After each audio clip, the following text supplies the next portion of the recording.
It's midday here in Lagos, and we're reaching you live from our global headquarters in Lagos. Welcome to Lunchtime Politics on Channels Television. I am Bukola Koka.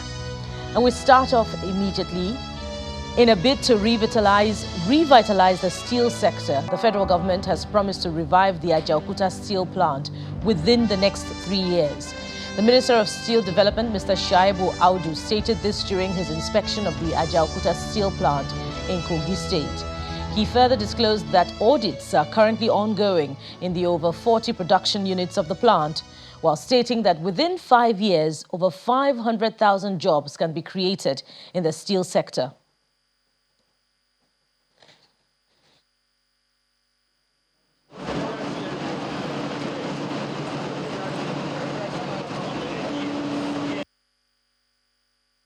Over the last, more than 40 years, we've had this plant, which is the largest steel plant in Nigeria and one of the largest in West Africa, which has not functioned. But the president knows that in order to industrialize Nigeria, we need to get the steel industry working, and we need to get the steel plant, which is the largest in the land, to work as well. Two things that we're going to do. We're going to put together a 3-year roadmap for the revival of the Ajaokuta steel plant, and we're going to put a 5-year roadmap for the revival of the steel industry in Nigeria. A lot of foreign investors have shown interest in terms of partnering with us to, first of all, do some technical audits to ensure, to be able to determine which of the production units can be resuscitated within the shortest possible time. The Minister of Humanitarian Affairs and Poverty Alleviation, Betta Edu, says the federal government is set to launch the conditional cash transfer policy for 15 million households on October the 17th, 2023. According to her, the ministry is working with stakeholders across the country to get a credible register of beneficiaries, and by the 17th of October, the program will be officially launched. She spoke with Channels Television on our political program, Sunday Politics.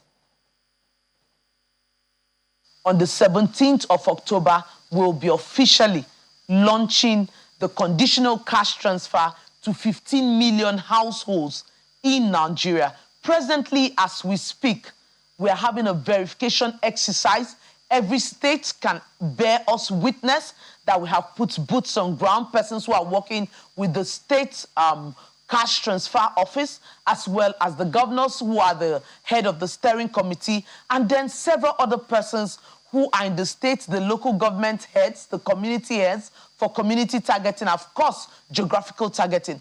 All of this is to be sure that those who are on the National Social Register truly are Nigerians. They fall within the under $1.95 a day, and they deserve to have it. Remember, some people on the register will probably be dead. Some people on the register would have moved out of that bracket because they got a job, they're no longer where they used to be, and all of that. We are on the field cleaning up that data and doing a complete verification. And we're putting together, just supposing, both the BVN, NIN, and the rest of it to identify these people and be sure that we are dealing with authentic persons. And then, of course, there's biometrics to it, and you have a capturing of the head of the household as well as a picture of the household, so it can be located. On each of these households, they're numbered, so people can go there and verify against the register. But beyond this, one of the things which we are doing is to work with those at the local level, to the commerce and other officials at the local level, to reach out to those who need it the most. The Socio-Economic Rights and Accountability Project, SERAP, has filed a lawsuit against the Senate President, Senator Godswill Akpabio, and 9 other former governors in the 10th Senate over their collection of both salaries and pensions as senators. The Deputy Director of SERAP, Kolawole Oluwadare, while speaking on our political program, laments that it was absurd for the respondents to be looking after themselves while over 137 million Nigerians are living in extreme poverty, which was worsened by the fuel subsidy removal. Whether they make those declarations to the Nigerian public by way of access to information or not, if for a fact that they are earning those pensions, it is unlawful. And that is on one side. We can call that a double emolument, which is something that the Federal High Court Honorable Justice Omotoyibo in November 2019 had already said. But there is another aspect to this, which is the payment of pensions to governors and deputy governors, as it were, whether they are now ministers or not. And that is very important to understand the reading of the Constitution in this instance, and that's section 124, subsection 5 of the Constitution, which even in giving the State House of Assembly powers to make pensions, it couches it with the permissible word may. It is not shall. So it gives a leeway for members of the State of Assembly to make laws for pensions, and the wording is pension or gratuity. But we should understand that the Constitution is to be read as a whole. So in reading the powers that gave the House of Assembly to make pension laws for governors, deputy governors, that must also be read with other laws, with other provisions of the Constitution, the Code of Conduct for Public Officers, and the oath of office that public officers are taking. So how can we justify this huge payment to just some public officers with the level of poverty in those states, particularly when you understand that most of these states owe pension and backlog arrears of salaries to their staff? And so we cannot marry what we've seen happening, even though those laws have been made, with the realities on ground and the provisions of the Constitution. And that is why it is unlawful and illegal for the payment of pension to a former governor and deputy governor, and then the second aspect of double emolument, earning those pensions while still being a minister or a member of the House member of the National Assembly.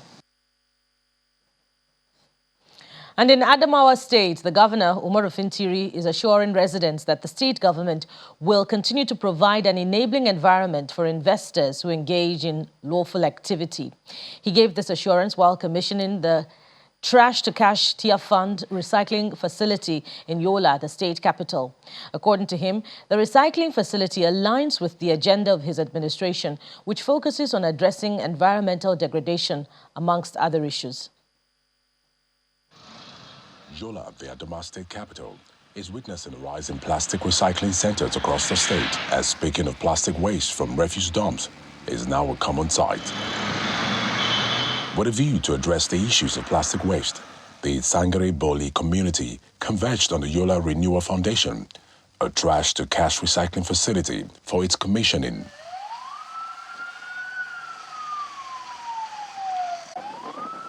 Governor Umaru Fintiri, alongside his deputy, arrived at the venue of the event, accompanied by some government officials. The menace of plastic waste on the environment is again brought to the fore. From here in Yola, and that is something we are very, very proud of, that we have been able to work with the local population, the local young people, to create job opportunities so that we can improve the livelihoods of the community. In the world, and third in Africa after Egypt and Algeria for plastic population in 2002, with an estimated 2.5 million of tons generated annually. Although there are several recycling initiatives in Nigeria, sadly, only a small percentage of this plastic waste is recycled. Governor Umaru Fintiri, while addressing the people, reiterates the ban on felling of trees, stressing that government is committed to providing healthy environment, just as the executive director of the Yola recycling facility sheds more light on the impact of the facility on the communities. As you know, environmental degradation, pollution, and improper disposal of waste have detrimental effect on our health, ecosystem, and quality of life in our communities. This project sufficiently aligned with our 8-point agenda, especially in the area of determination to protect the environment and mitigate the adverse effect of climatic change. going into these communities to get this plastic, and then we empower the household for them to get something. We're able to mop up these plastics from these communities.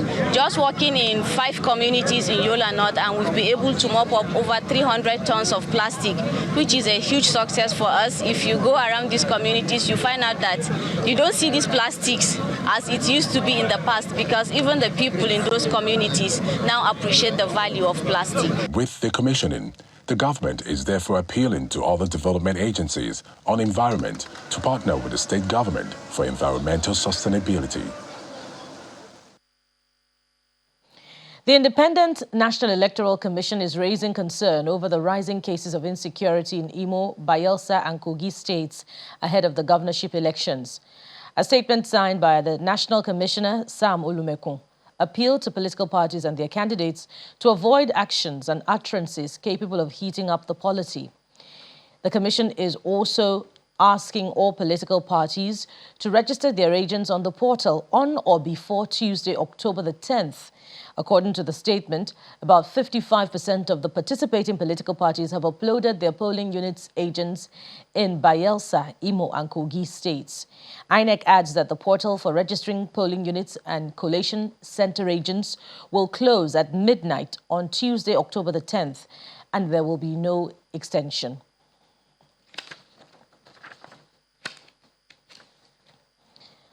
And we're now joined by the Executive Director, Electoral College Nigeria, Mr. Kunle Lawal. Welcome to Lunchtime Politics on Channels Television. Thank you very much. It's a pleasure to be here. Indeed, it's a pleasure to have you as well.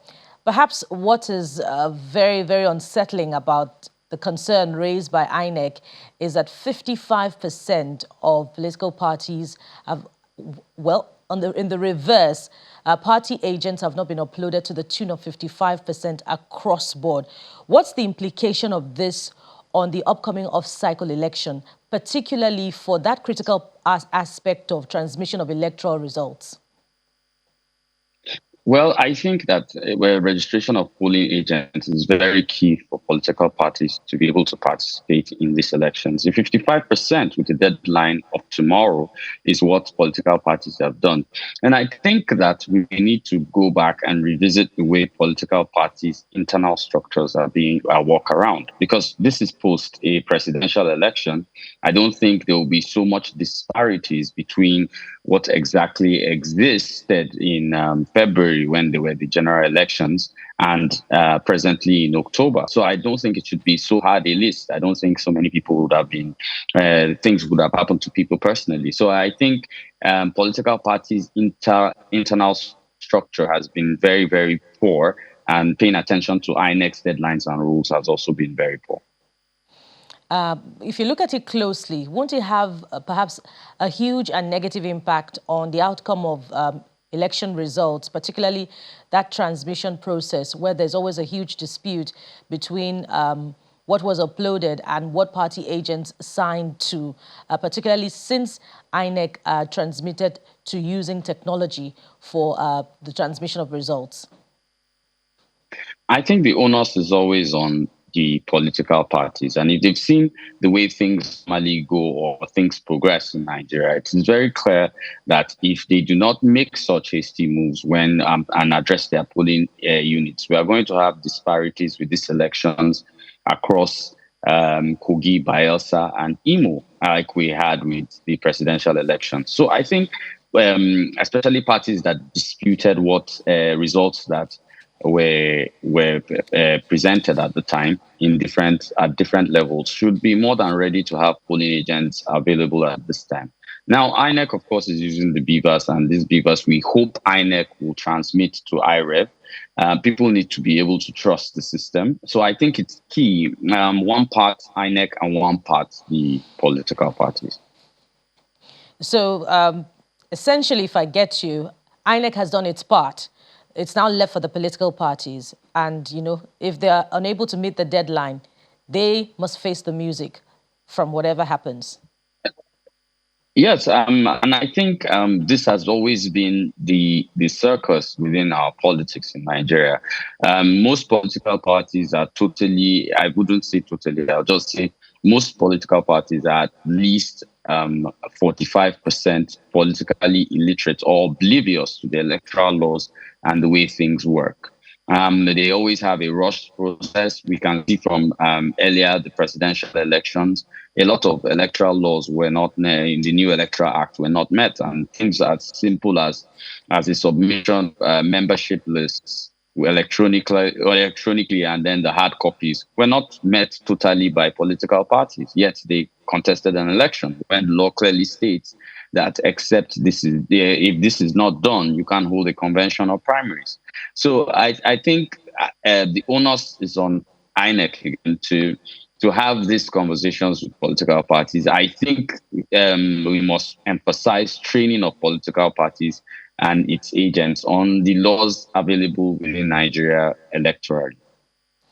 Besides knowledge about the laws, perhaps because if you consider that INEC is also expressing concern about security in those 3 states, are we having a situation on our hands where voter apathy is a possible reality, and that over security concerns, and that is now trickling into the space of, party agents taking up the job of, managing the electoral process for their political parties? Perhaps it's becoming a job too risky and hence not worth it. Is that the thinking of party agents now? I wouldn't exactly say so. I think generally this is an off-season election, so I think we will be able to manage the security concerns. I think the security will be better than the general elections, because in the general elections we have Nigeria's about approximately 500,000 policemen manning over 176,000 polling units, and that's quite an issue. Presently, we have this off-cycle elections. We'll have 3 states functioning with the elections. At the time, I think security can be managed. And as regards polling agents and etc., and voter suppression, thereby leading to voter apathy, I think the trust in the system is more about INEC's delivery, their beavers and IREV, than it is about anything else. So I know that if people know their votes will count and they can trust the system, they will make themselves available for that particular election. But now, if this is not done, and this is not INEC makes a mistake like it did within the presidential election and falters from what it has promised to offer, the INEC is going to find itself in exactly the same situation it found itself during the presidential election. So I believe, for me, one thing which I'm even most concerned about is the ethnic trajectory that this is revealing itself in Kogi State, especially. It's a state that people are virtually taking an ethnic tonation to the way the candidates are: Ibira APC, Igala SDP, and Kababunu or Ogun PDP. And for me, that coloration is going to clearly try to spur some violence. And I think INEC should be prepared for this, clearly. Besides that, back to INEC and, our continued scrutiny. In Imo State, it is said that thousands of voter cards are yet to be collected. And if we check properly, it may also be the case in Bayelsa and Kogi State, because, voter registration is supposed to be a continuing exercise. And it's been months since the conclusion of the general elections, the presidential and the other governorship elections. How prepared would you say that INEC is? Does INEC have any excuse for this outstanding? Yeah, it's beyond reasonable doubt that I would clearly say that INEC needs to unbundle some of its operations. I think INEC has straddled itself with so much that it can barely walk. And when it comes to continuous voter registration, I wouldn't say INEC alone is guilty. I would say the political illiteracy of the electorate plays a part. People do not think that they need to exercise their franchise. They believe that anything that happens Anything that happens will happen. Their input is totally nothing. And I think the outcome of the presidential election, a lot of emotional sentiment has also driven quite a narrative that in the end, you find yourself asking whether they believe still in this country and its system of voting. But that said, I would say critically that you can't only blame INEC for this, like the situation in Imo, which is clear and probably prevalent in Bayelsa and Kogi. You can't blame only INEC for this. The electorate itself has to be held accountable. And I think people are not being told this much. Thank you. Mr. Kunle Lawal, I want to thank you very much for your time on Lunchtime Politics today.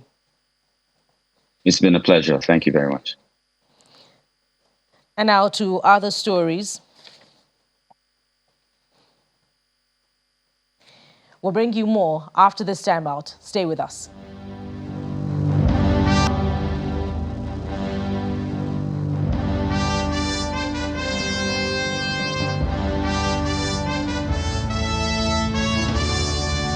Welcome back to Lunchtime Politics. Legal luminary Olisa Ajaokuta has been speaking on the ongoing debate about the certificate of President Bola Tinubu. In a statement issued by him today, Mr. Ajaokuta says he has been inundated with the debate by lawyers over the issue which is currently before the Supreme Court. In his words, quote, the cacophony of discordant voices on Tinubu Atiku over the certificate matter is completely out of hand. This utter nonsense from armchair lawyers is heating up Nigeria dangerously. Please, can we keep our opinions and views to ourselves while we await a decision of the Supreme Court? He continues, I'm so ashamed to see lawyers on television arguing one way or the other on the merits or demerits of the Chicago State University matter. This is most unhelpful. I call out all media that tolerate this nonsense of adjudicating the CSU matter on television and newspapers. He is urging the president of the Nigeria Bar Association to call out lawyers that breach rules of ethics by turning the media into a court of law. Can we please stop heating up our country? Let us allow the Supreme Court of Nigeria make a judicial pronouncement which is binding on us all. This public nonsense must stop. And to other matters now, the Ogun State Governor, Dapo Abiodun, has instituted bursary and scholarship awards to 550 brilliant and indigent students from public primary, secondary and tertiary institutions from 3 local government areas of the state. At the event, which held at the Christ Apostolic Grammar School, Old Ibadan Road, Ikperu, Ikene local government area, the governor promised to increase the figures to 1,000 beneficiaries per year in subsequent editions. While expressing his desire to extend the gesture to other zones of the state, the governor, however, intimated that the gesture is in memory of his late son, Oluwagbemiga Abiodun, who passed on the 7th of October, 2017.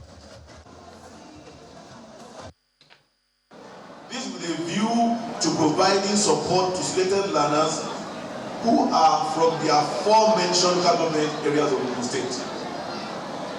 The award is in 2 parts.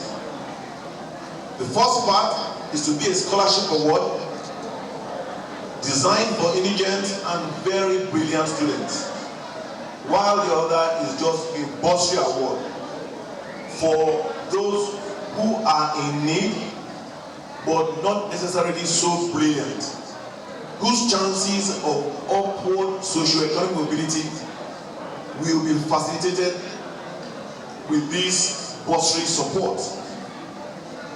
The scholarship award is designed for age brackets between 6 to 25, and the selection will be determined by the Gbemiga Abiodun Joint Program Coordinating Team alongside the Ogun State Ministry of Education, Science and Technology. Today, we are giving out support to 550 indigent students, and this is in the first instance. We'll grow this number to 1,000 students in 12 months. And with that, we end our package today on Lunchtime Politics. And with that, you have been served. Join us again, same time tomorrow when we bring you another edition of the program. I am Bukola Koka. Bye for now.